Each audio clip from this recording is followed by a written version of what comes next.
Hola gente, ¿qué tal? ¿Cómo están? Bienvenidos una vez más al canal de Filosofía en Marcha y en esta ocasión vamos a continuar con el curso sobre la figura de Zaratustra a partir de la obra Así habló Zaratustra de Friedrich Nietzsche y también de los cursos y lecciones que ha impartido Martin Heidegger sobre Nietzsche y en específico sobre su texto publicado en conferencias y artículos que se titula ¿Quién es el Zaratustra de Nietzsche de 1953?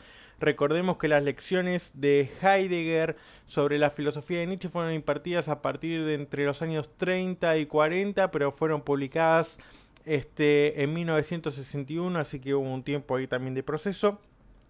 Les recuerdo que está disponible La seguridad de lo incierto, reflexiones filosóficas en tiempos de pandemia, que el prólogo también lo hizo Marcos Represas.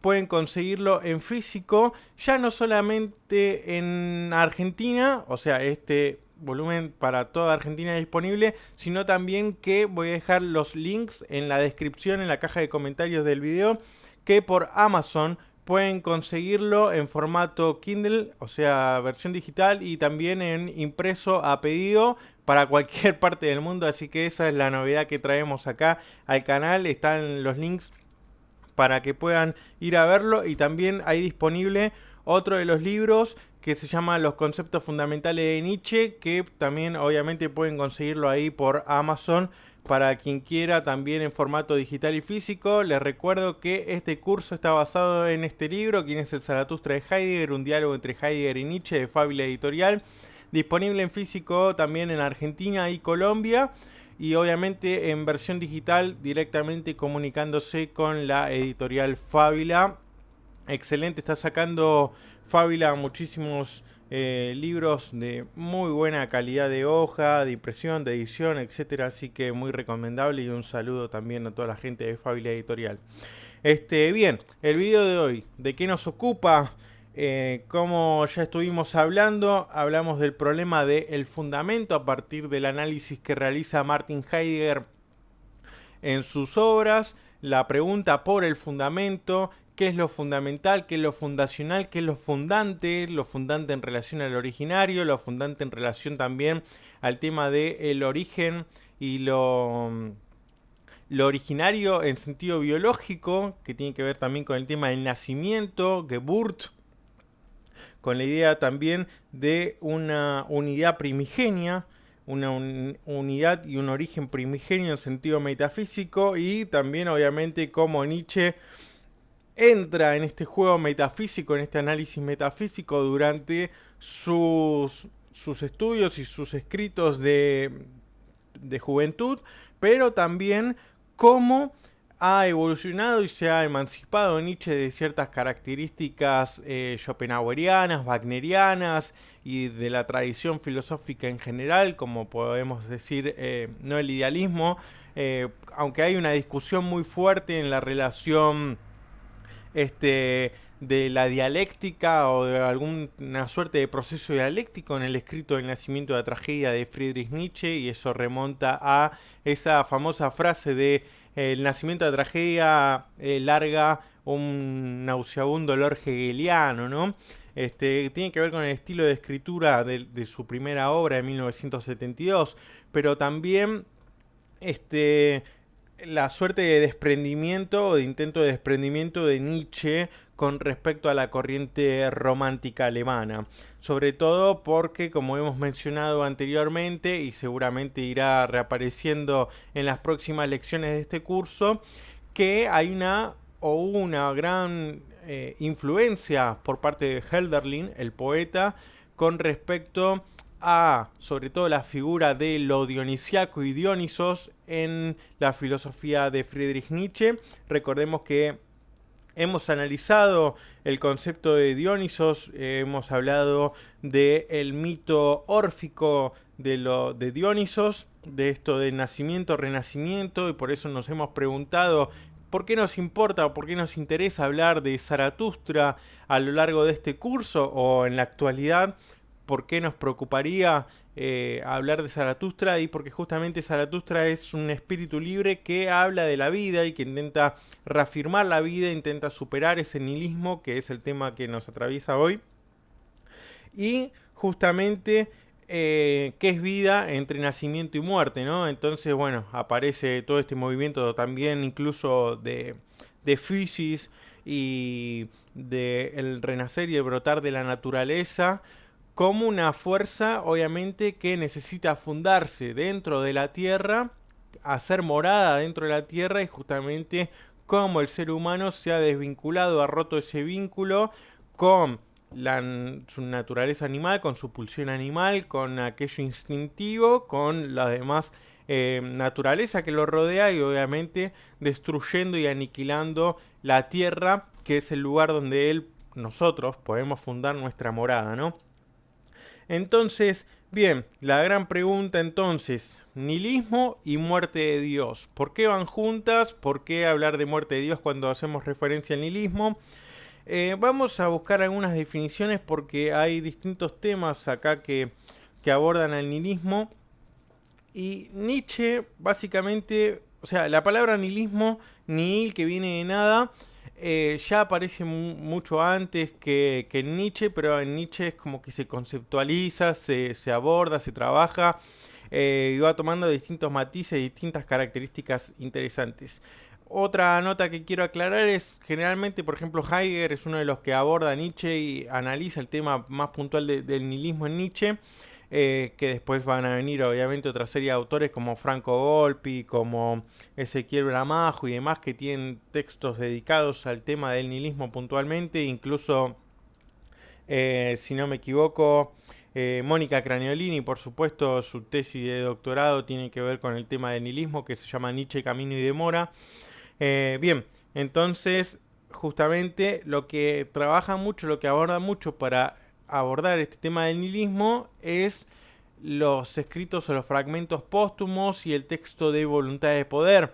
Más adelante vamos a hablar de todos los problemas que conlleva hablar del texto de voluntad de poder y adjudicárselo a Nietzsche porque ha sido un texto modificado y obviamente estructurado, editado por la hermana de Elizabeth Foster Nietzsche, sin un gran, sin digamos el consentimiento de su hermano, del escritor, con un orden aleatorio que Nietzsche no ha elegido y demás, y bueno, entonces también esto implica, obviamente, no anular por completo que quien ha pensado en gran medida toda esa problemática ha sido Nietzsche, pero la gran pregunta es, ¿se trata realmente de Nietzsche?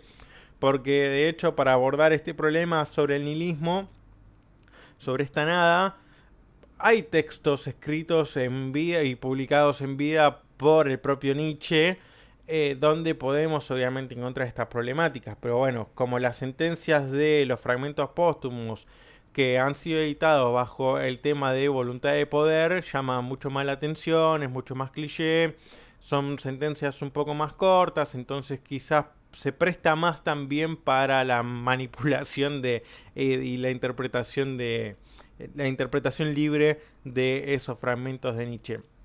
Bien, vamos a comenzar entonces así con algunas de estas afirmaciones que da Nietzsche, que otorga Nietzsche a lo largo de este texto de voluntad editado bajo el título de Voluntad de Poder. Yo insisto en que para mí no es un texto netamente o meramente de Nietzsche. Bien, ¿qué significa nihilismo? Que los valores supremos se desvalorizan. Falta el fin, falta la respuesta al porqué. Was bedeutet Nihilismus? Dass die obersten Werte sich entwerfen. Es fehlt das Ziel, es fehlt die Antwort auf das Warum.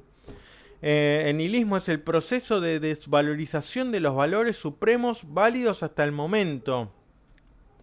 Hay valores establecidos, esos valores pierden su valor, se desvalorizan. La caducidad de estos valores es el derrumbamiento de la verdad sobre el ente en cuanto tal y en su totalidad vigente hasta el momento. Caducen, hay una caducidad de los valores, se derrumba la verdad que mantienen esos valores. Y por eso acá vamos a ir llevándolo después a la idea de la muerte de Dios.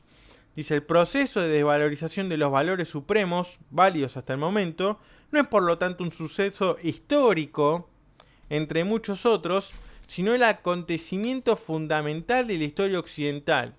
historia sostenida y guiada por la metafísica. En la medida en que la metafísica ha recibido, mediante el cristianismo, un peculiar sello teológico, la desvalorización de los valores vigentes hasta el momento tiene que expresarse también de modo teológico con la sentencia Dios ha muerto, Gott ist tot. Dios, Gott, alude aquí en general a lo suprasensible, lo cual en cuanto eterno mundo verdadero, que está más allá, opuesto al mundo terrenal de aquí, se hace valer como el fin propio y único. Bien, vamos a desglosar, a desmenuzar un poquito esto, pero se lo quería leer para compartirlo, para que lo analicen. Es una interpretación que hace Heidegger sobre qué significa el nihilismo, que los valores supremos se desvalorizan, y que obviamente, recordemos esto, ¿no? Para Nietzsche, la historia de la filosofía o la historia en general es una historia de un error, es la historia de un error, donde justamente se han establecido valores y se ha generado en ese establecer valores se ha generado una dualidad entre el mundo ideal y el mundo terrenal, ¿no? Entre lo suprasensible y lo terreno. Para Nietzsche lo que tiene más valor, o lo que tendría más valor, siempre es, perdón, para Platón, comienza esa historia de un error cuando se genera este movimiento de dualidad, ¿no? Esto binario. Lo bueno y lo malo, lo justo y lo injusto, lo bello, lo feo, el mundo de las ideas y el mundo terrenal. ¿Qué es lo que sucede? Siempre ese mundo de las ideas, ese mundo eterno, es el mundo perfecto, como también obviamente se establece el alma por encima del valor que obtiene el cuerpo, como el cuerpo que algo que obviamente se va deteriorando, que se pierde con el tiempo, etcétera, etcétera. Entonces, lo bello, lo bueno, lo ideal, tiene que ver todo con una categoría o tiene un orden de valor superior a lo que se establece en la vida en la Tierra. Entonces, ¿qué es lo que pasa? También con esa belleza, con esa perfección, con esa luz, lo que termina sucediendo es que más allá de que es el mundo ideal, el mundo de las ideas, también la idealización que se va generando, y esto también hace que se genere una suerte de resentimiento contra la vida, una suerte de tratar de que el sufrimiento que nosotros y los padecimientos que nosotros tenemos en nuestra vida terrenal de alguna forma se incrementen y tengamos esa sensación de rechazo por la vida y aspiremos todo el tiempo a alcanzar una vida mejor más allá de esta vida en la tierra, o de plantearnos y de crear mundos suprasensibles, supraterrenales, etcétera, etcétera. Entonces esto para Nietzsche comienza con Platón en esta historia de un error.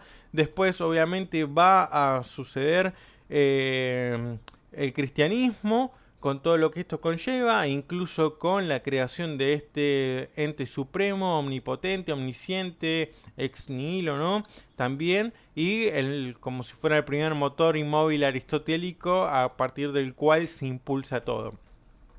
Por cierto, uno de los textos que recomiendo con respecto a todo este tema también es la cuestión de las investigaciones sobre la esencia de la libertad humana de 1809 de Friedrich Schelling, donde obviamente aborda todo este tema de Dios como creación y el problema justamente de la libertad humana a partir de ese ente primigenio, creador, ¿no? De ese primer motor impulso que pone en cuestionamiento justamente todo el tema de Leibniz en adelante con respecto a la mónada, al tema de, ¿cómo se dice?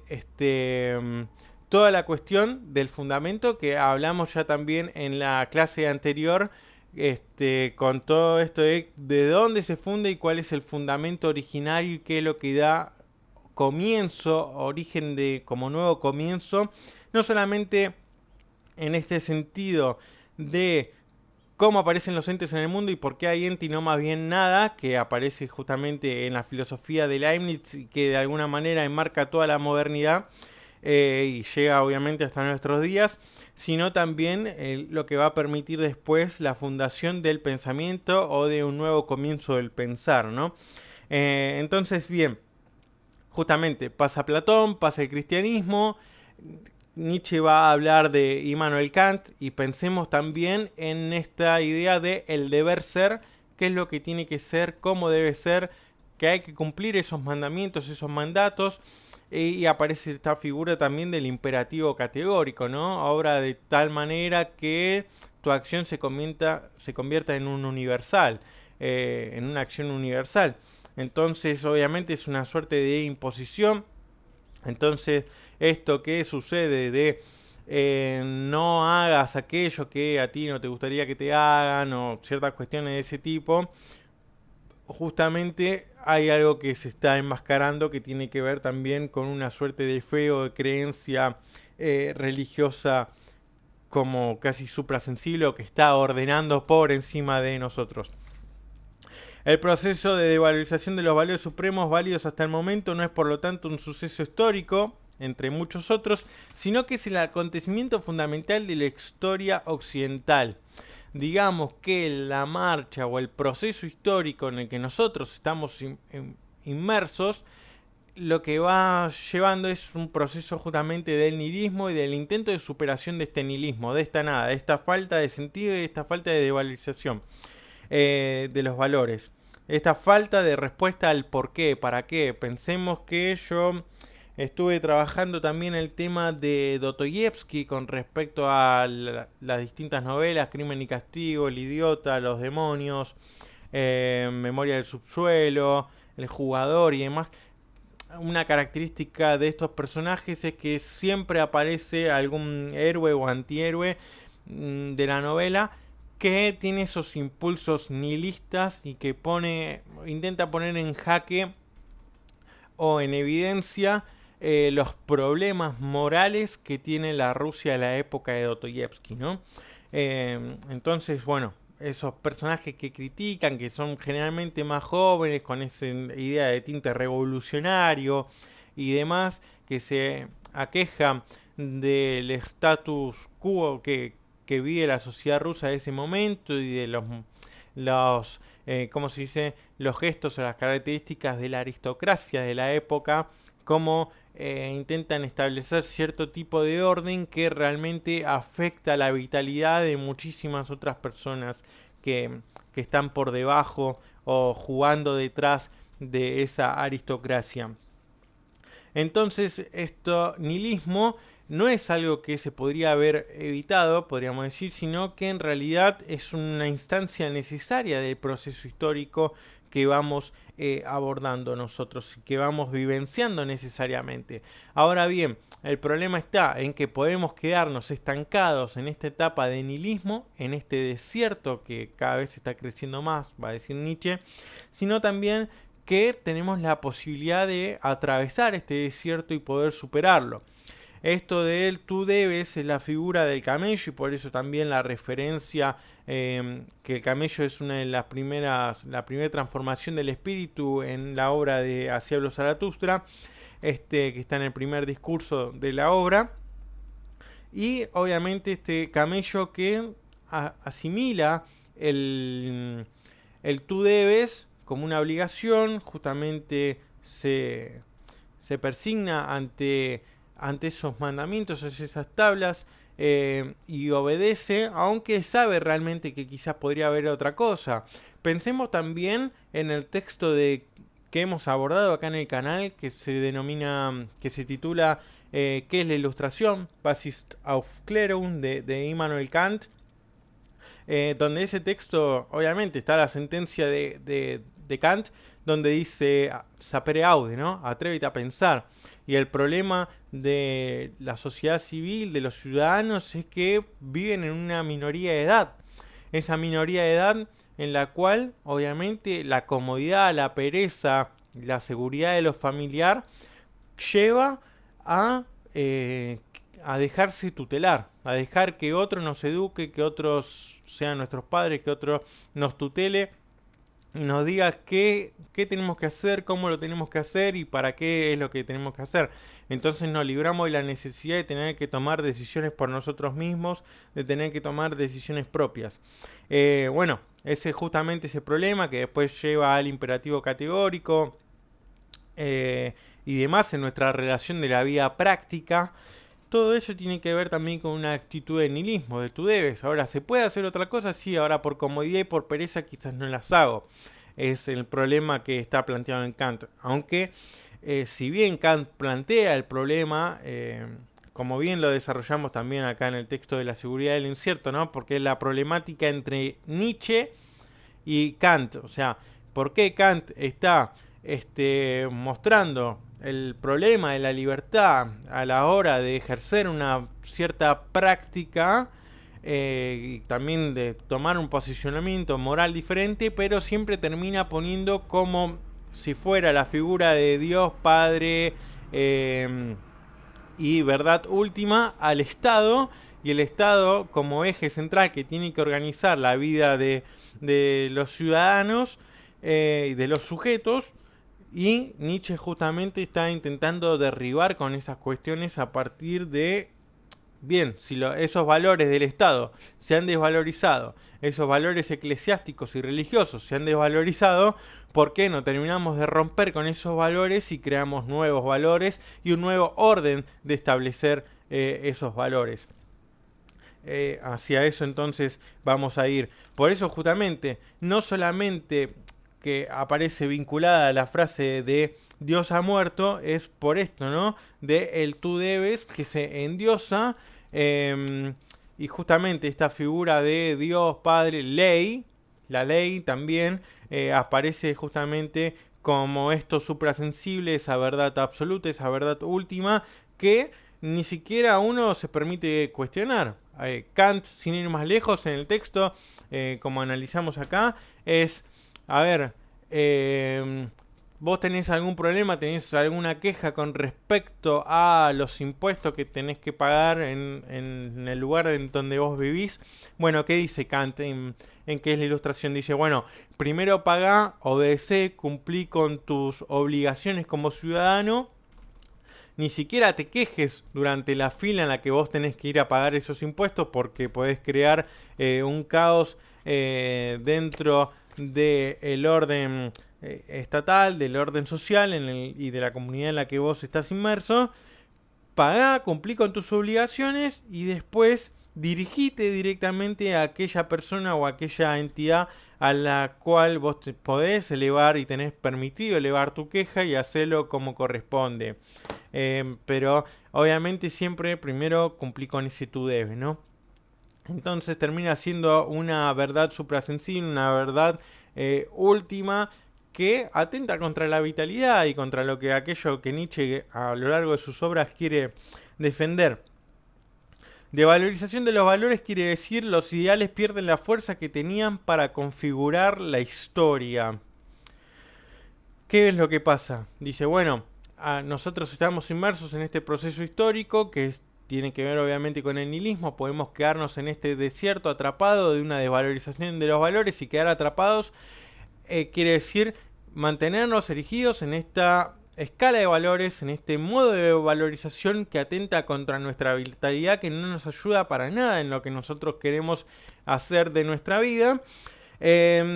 Y obviamente nosotros lo que podríamos hacer, va a decir Nietzsche, es intentar superar este proceso de nihilismo, ¿no? No ser únicamente pasivos, sino ser propositivos y tener una actitud activa frente a la desvalorización de los valores. Los ideales pierden la fuerza que tenían para configurar la historia. Esa escala de valores o los valores que se van estableciendo a lo largo de la historia, en realidad se establecen para dar un orden, para establecer un sentido dentro de la situación social, comunitaria, histórica, epocal en la que se establecen esos valores. Recordemos, creo que fue en una de las primeras lecciones, cuando hablamos de cuando se erige el templo griego en lo alto de la polis, en la cima de la polis. ¿Qué es lo que sucede? Dice, bueno, mientras el templo se consagra, mientras en el templo habita el Dios, algo que sucede es que ese templo, esa obra de arte con su movimiento interno, ese lugar sagrado, configura el mundo de la polis, configura el mundo configura el mundo quiere decir da sentido a la vida de los ciudadanos de la polis. ¿Qué es lo que pasa? si se invade ese templo, si se profana ese templo, si huye el dios de ese templo, entonces aquello que daba sentido desde lo alto de la polis, desde aquella altura, ahora todo el ciudadano dice, bueno, pero ¿para qué voy a hacer esto? ¿Para qué vamos a hacer tal cosa? ¿Qué hacemos ahora? ¿Hacia dónde vamos? ¿Cuál es nuestra meta? ¿Cuál es nuestro destino? Si aquello que nos daba sentido ahora ya no está. Si aquello que se suponía que era, digamos, eh, todopoderoso o que estaba por encima de cualquier otro dios, ha sido profanado, ha sido roto. Entonces, bueno, aparece también toda esta cuestión, ¿no? Pensemos que así como el templo griego daba ese sentido, generaba ese sentido en la vida de la polis, también las grandes iglesias, las iglesias en cada uno de las distintas ciudades, los distintos pueblos, generaba todo ese contorno, ese contexto de reunión, de dar sentido, de establecer un orden y justamente de hacer una representación de lo divino dentro de aquella comunidad, generando obviamente una suerte de fe, una suerte de esperanza, una creencia en lo que en lo que se proyectaba políticamente, en las intenciones políticas de esa ciudad. Entonces, si uno deja de creer en ese templo griego, deja de creer en esa iglesia, deja de creer en ese banco, o en el edificio que fuera hoy día, entonces esos ideales van perdiendo la fuerza de configurar la historia, se van desvalorizando, se van aquejando y obviamente al ya no poder ir respondiendo a las necesidades de los ciudadanos, a las necesidades que van teniendo las personas, justamente van quedando ahí, se les va dejando que continúen con esa suerte de importancia, con ese privilegio y con un montón de otras cuestiones, pero realmente no están aportando a las necesidades, a suplir las necesidades que tiene la gente, que tiene el pueblo.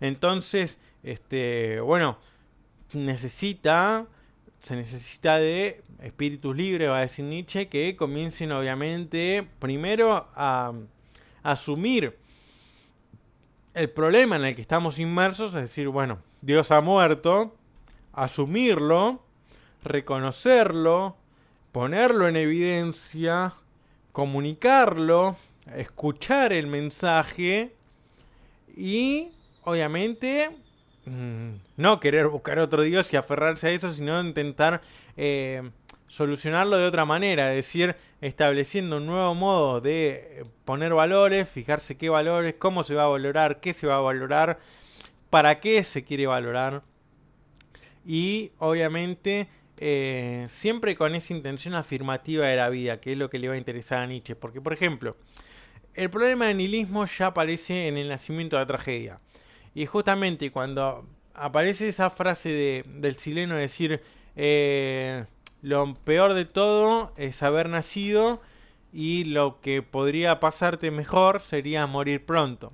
Y después eso se invierte y dice, bueno, justamente para no morir pronto y para poder hacer soportable los sufrimientos de la vida, hay que hacer un ejercicio estético, hacer esto, ¿no? Lo que tiene que ver con el mundo apolíneo del velo de Maya también, incluso que tiene que ver con las bellas apariencias y las bellas formas, con toda la estética, sobre todo de la imagen, de la arquitectura, de la poesía, de la dialéctico, que obviamente va velando aquella verdad dionisiaca que, como hemos mencionado y como hemos trabajado a lo largo de las lecciones anteriores, se trata de una verdad no bella, sino de una verdad horrorosa, y que justamente es lo que produce náusea. Esa visión dionisiaca del mundo produce una suerte de náusea, porque es una verdad horrorosa. Eso tiene que ver, ¿se acuerdan? Con el tema del Abgrund, con el vacío, con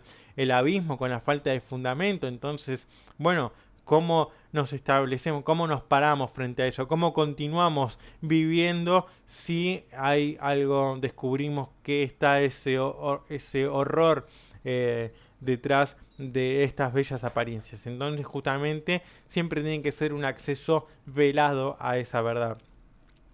Entonces bien, la desvalorización de los valores no agota la esencia del nihilismo.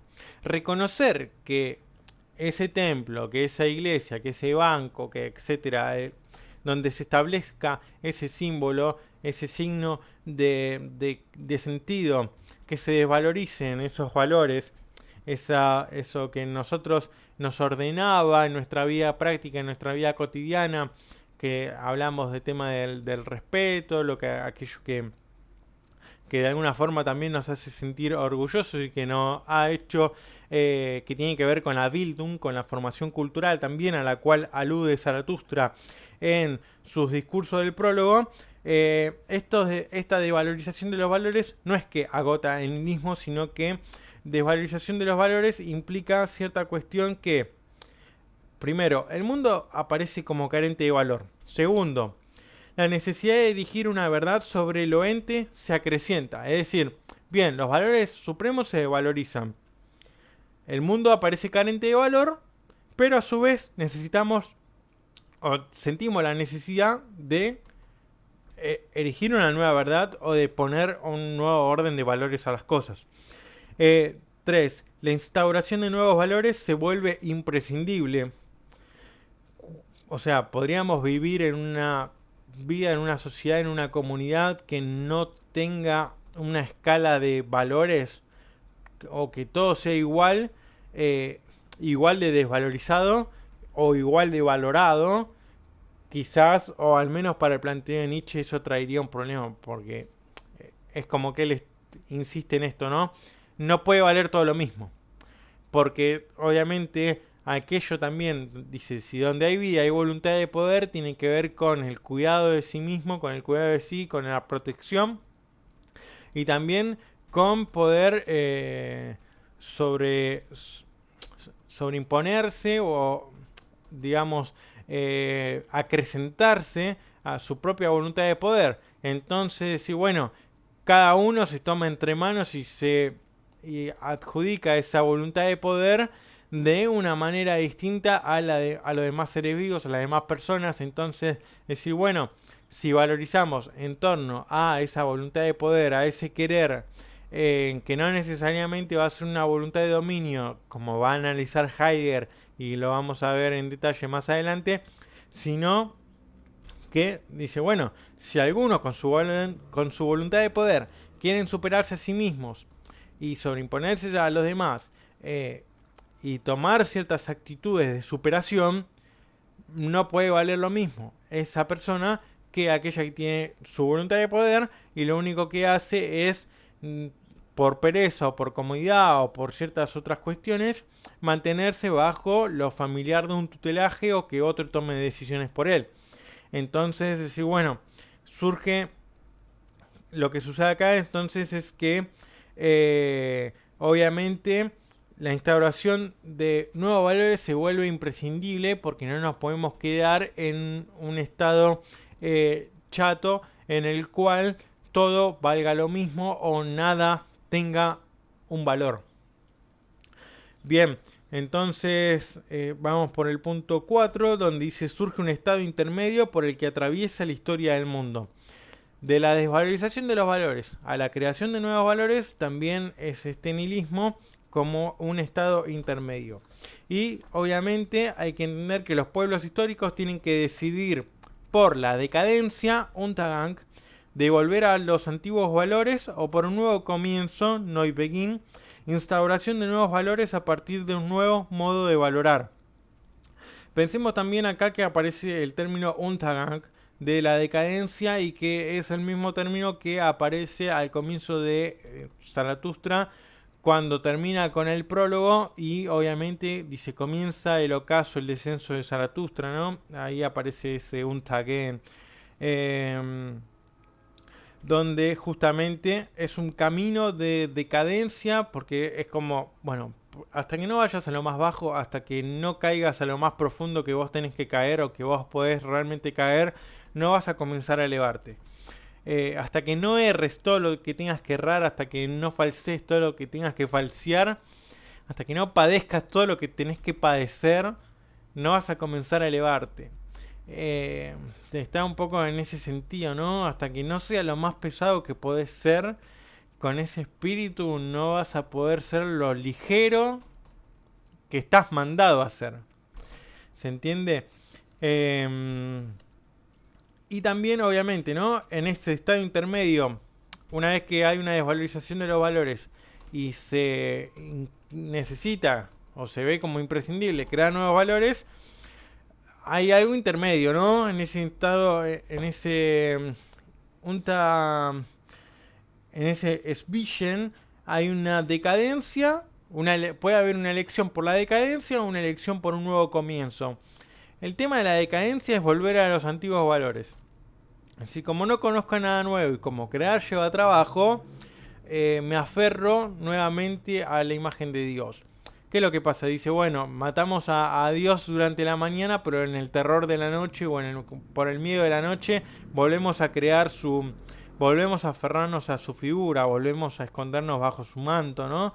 Entonces aparece esto, ¿no? De volver a los antiguos valores, más vale viejo conocido que bueno por conocer, ¿no? Eh, entonces aparece también esta relación de lo malo, por lo antiguo, pero conocido, y lo bueno, pero que hay que conocer y que realmente es un riesgo. Eso es la palabra, ¿no? Que implica riesgo, aquello nuevo, lanzarse por lo nuevo. Entonces eso provoca cierta inseguridad. Entonces, bien, justamente algo que se pone acá en cuestión es, por ejemplo, el texto de Blanchot, donde analiza este tema y justamente lo que dice, bueno, es, no hay que instaurar un nuevo Dios en el lugar de Dios y como suprasensible, verdad última, algo indiscutible que está más allá de lo que nosotros podemos crear, sino que una vez muerto Dios, o que se efectivice esa muerte de Dios, lo que hay que hacer es crear un espacio nuevo, un lugar otro en el cual ubicar esos valores. Y por eso después va a aparecer también lo que tenemos que analizar, que es la figura del Übermensch, del ultrahombre, donde sería una suerte de persona, de ser humano, que justamente tiene un vínculo con la tierra, un vínculo con la naturaleza, un vínculo consigo mismo, con su cuerpo, con la vida terrenal, que le permite tener una capacidad y una perspectiva de establecer, instaurar valores como ficciones útiles que nunca lleguen al punto tal de convertirse en una verdad última, en una que no se olvide que realmente es una ficción, aquello que se está estableciendo como valor, como punto de valoración. Entonces siempre permita esa renovación de nueva escala de valores, de lo vital, y que obviamente nos permita movernos de manera más libre y más ágil, más danzarina eh, en nuestra vida, en nuestra existencia. La desvalorización de los valores supremos forma parte de la transvaloración de todos los valores. Entonces, esa etapa intermedia de desvalorización tiene que ir a una transvaloración de todos los valores. Desvalorización es entwertung y transvaloración es umbertum.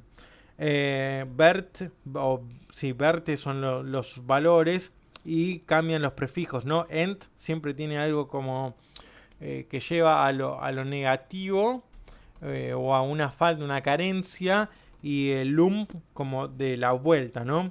El nihilismo no se encamina en dirección a la mera nulidad, a la Nichtigkeit, sino hace una total inversión de todos los valores.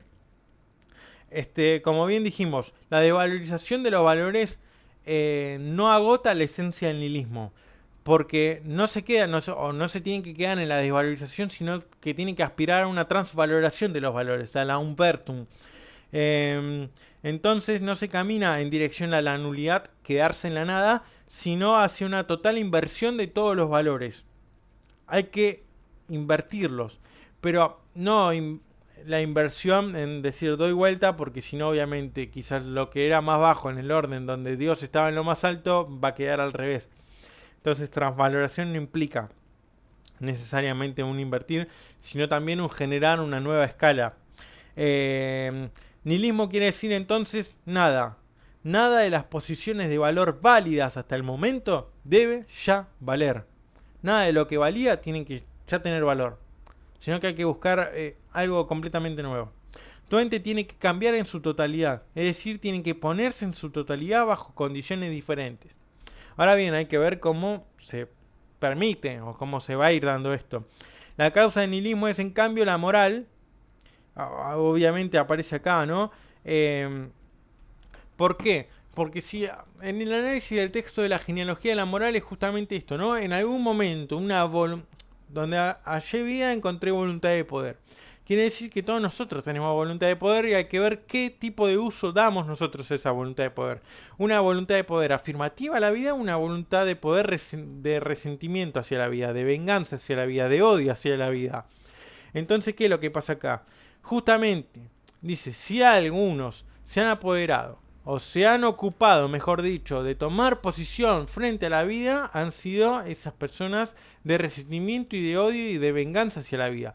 Y ellos no necesariamente o no se han quedado únicamente en un intento de anulación de la voluntad y una anulación del querer, como puede ser ciertas filosofías y prácticas orientales que tienen que ver también con el budismo que desarrolla Arthur Schopenhauer en la voluntad, en el mundo como voluntad y representación, que también lee Nietzsche, sino en decir, bueno, utilizo la voluntad de poder, pero de manera tal que domino a otros sujetos, hago que otros sujetos sirvan y establezcan el orden que yo quiero, respondan al orden, a mis intereses políticos, pero siempre dando esta negación a la vida, exprimiendo al máximo el tema de los sufrimientos, de los padecimientos, ¿no? Die Leiden, ¿no? Eh, entonces, tiene que ver con esto de la moral y del tú debes y el imperativo categórico kantiano que también habíamos desarrollado. Entonces dice, la causa del nihilismo en cambio es la moral. En algún momento, como dice en la genealogía de la moral, que a esto quería apuntar, es decir, alguien dijo, esto es lo bueno y esto es lo malo, esto es lo bello y esto es lo feo, esto es lo justo y esto es lo injusto. Ser rico o tener mucho dinero en determinada sociedad está bien visto, en otra está mal visto.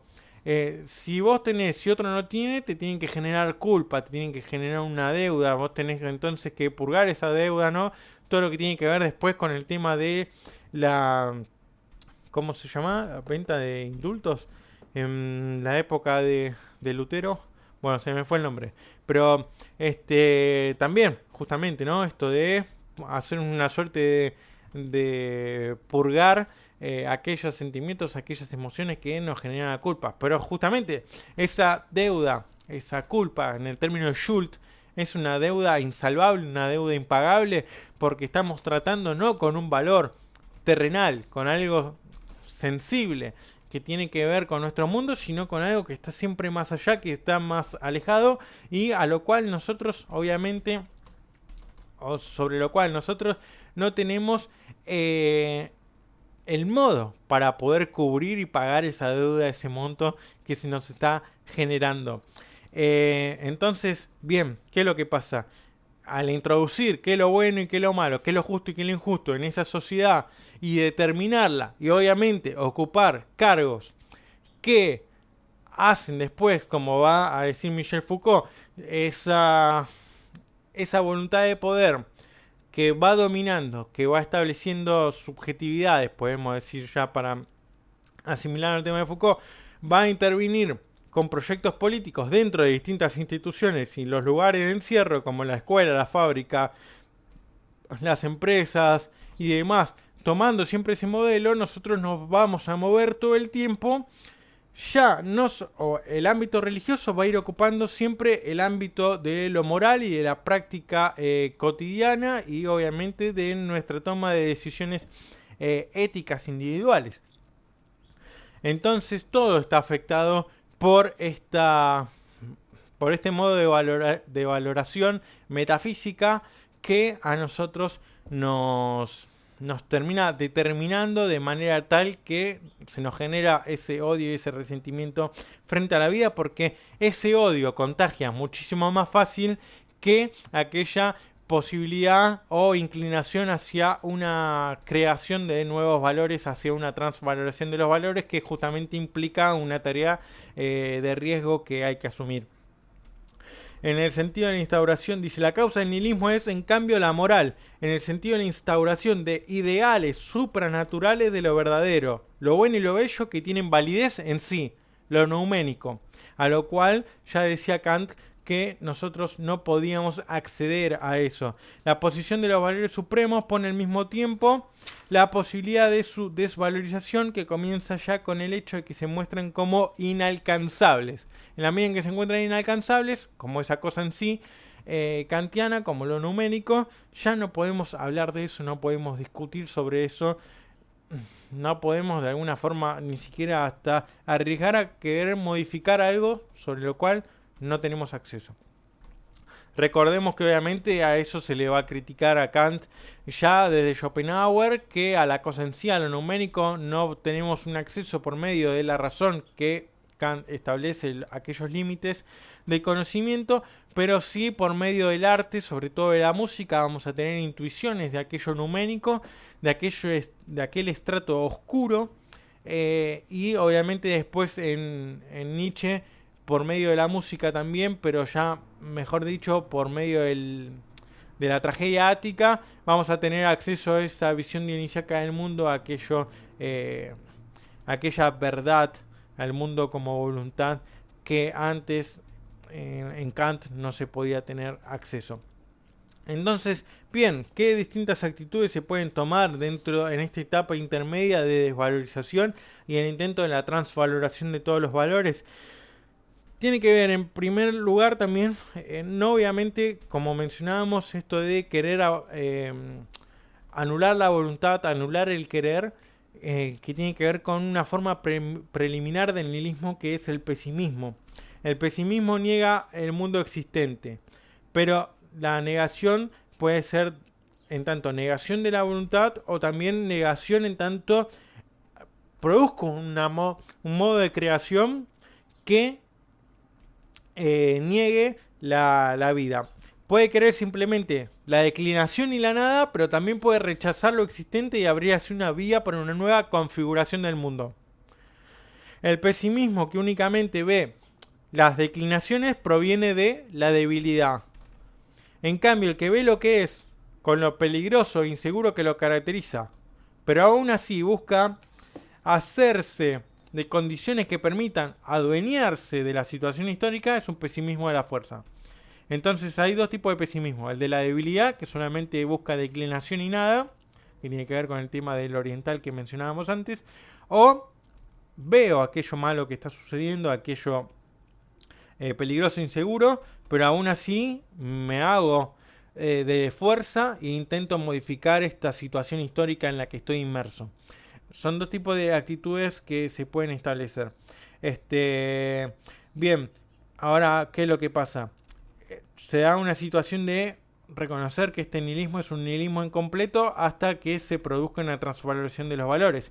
Mientras estamos inmersos en este nihilismo incompleto, hay una negación de los valores supremos válidos hasta el momento, pero va a ser incompleto siempre y cuando continuemos estableciendo nuevos ideales en el antiguo lugar. Y esto pone un ejemplo Heidegger con respecto al análisis de Nietzsche. Dice: el cristianismo primitivo a comunismo y el cristianismo dogmático a música wagneriana. Ahí habría que desarrollar qué es cada uno, que está entendiendo Heidegger a partir de su lectura sobre Nietzsche con respecto a cristianismo primitivo y comunismo, y cristianismo dogmático a música wagneriana. Yo me hago ahí una idea, pero bueno, nos abriríamos mucho con respecto al tema específicamente del nihilismo. Se trata de una medianía que retarda una auténtica destitución de los valores supremos. El retardo oculta lo decisivo. O sea, mientras nos mantengamos en este nihilismo incompleto, ya sea por mantenernos por establecer valores, nuevos valores, pero en el antiguo lugar, siguiendo ocupando, si se continúa ocupando el lugar de Dios con nuevos valores, eh, no tomamos la decisión de eliminar lo suprasensible.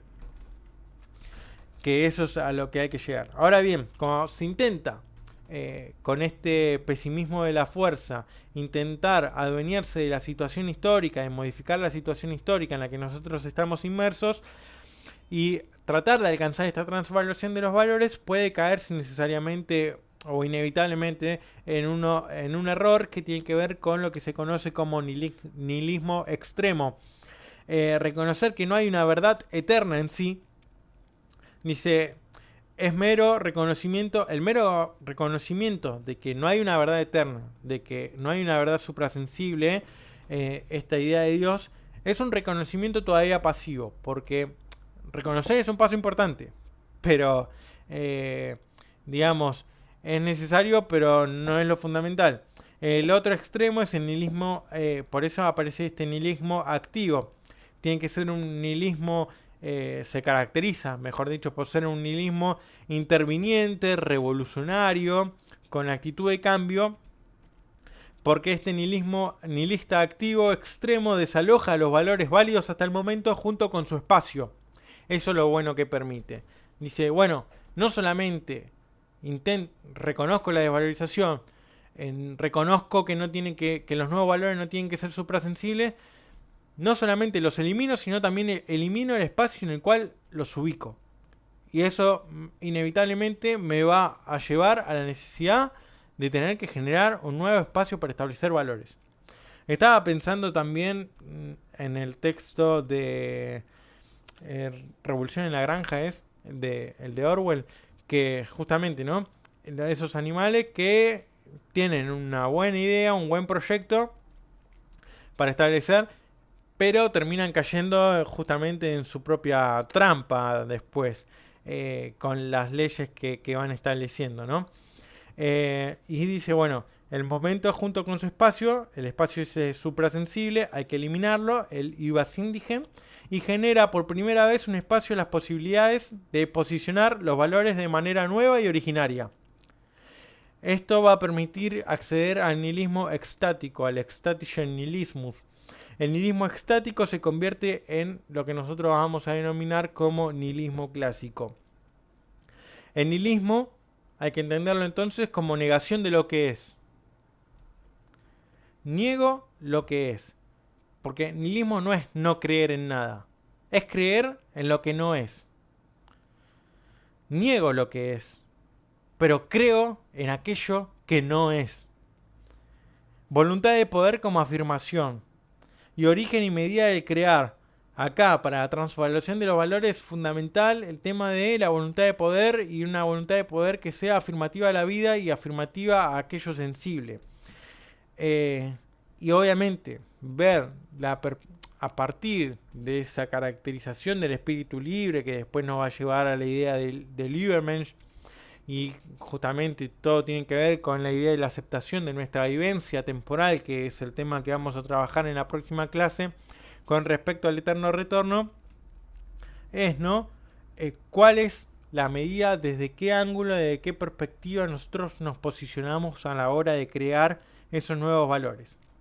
En el texto de Heidegger acá se aparece, que tiene que ver sobre la metafísica de Nietzsche, aparece una cuestión que a mí me llamó bastante la atención, que con el tema de la voluntad de poder como afirmación, origen y medida del crear, dice, se está pensando en la divinidad del dios Dionisos, pero Dionisos no aparece en el original. Yo me fijé ahí en el texto en alemán y no aparece.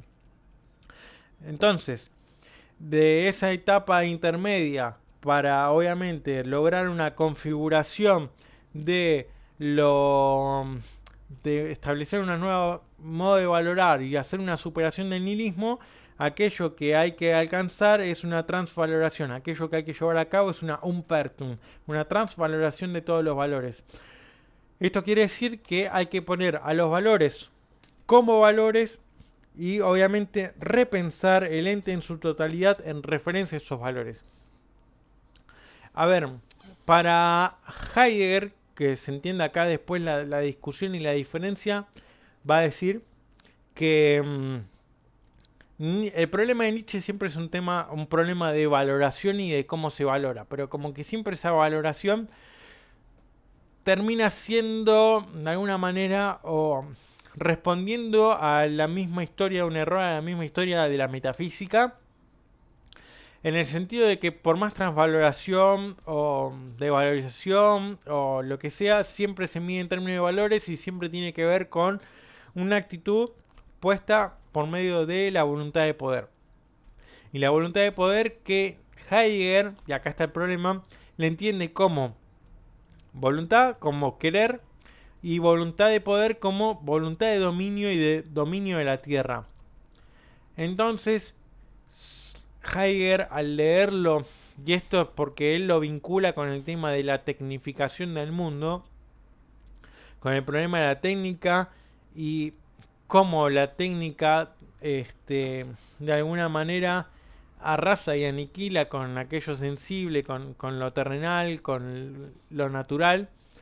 Entonces, puesto en esos términos, es como que siempre la valoración parte de un sujeto que se abstrae del mundo, que mira con una óptica casi endiosada o divina, eh, desde la cual puede, o sea, ve a la naturaleza siempre como un objeto a partir del cual puede servirse para su propia necesidad, para su propio provecho y beneficio.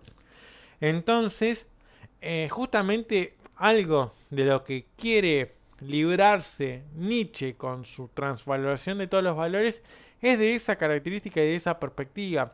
Sin embargo, Heidegger, sea por el texto que estuvo trabajando, por el contexto histórico político a partir del cual lee a Nietzsche, se ve forzado o tiene cierta inclinación a pensar siempre esta idea de la transvaloración de los valores y del Übermensch bajo la perspectiva metafísica.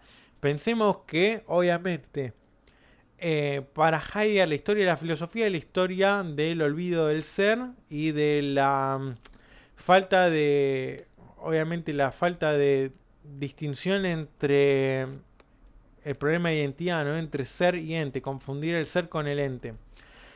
O cuando preguntamos por el ser, haber respondido siempre por lo ente.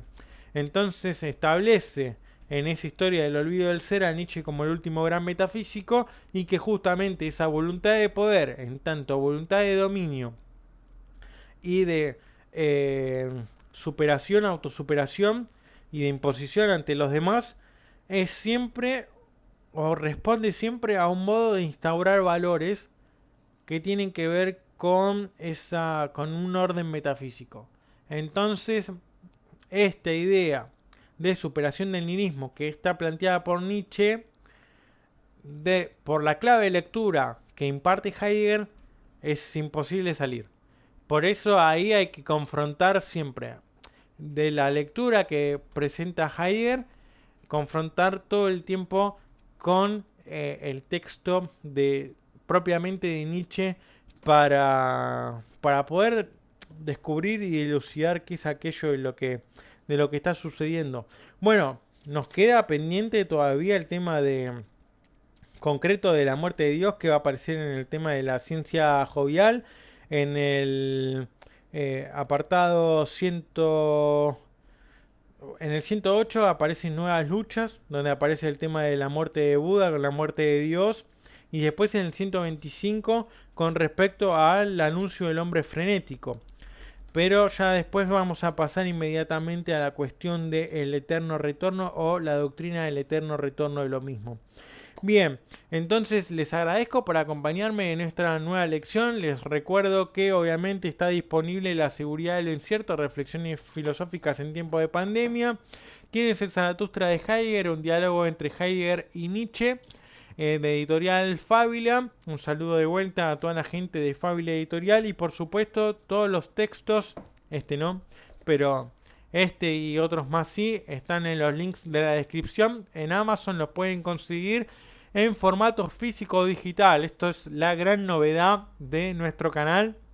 Así que si me siguen en alguna de las redes sociales, Facebook, Instagram o lo que fuera, y llegan a hacer adquirir el libro en formato físico en el lugar que estén, por favor me escriben, me mandan una foto, un videito, así lo podemos ir compartiendo y obviamente todo eso me va ayudando a seguir mejorando el trabajo acá en el canal con el contenido y demás, que yo estoy muy contento que no llevamos ni siquiera un año de trabajo, estamos por cumplir un año el próximo mes y hemos crecido realmente muchísimo, no solamente en cantidad de suscriptores, sino también me parece en el trabajo de estas últimas lecciones. Así que sin más, la próxima lección sobre el eterno retorno de lo mismo. Que sigan bien, que tengan buena semana y nos estamos viendo en la próxima clase. Saludos.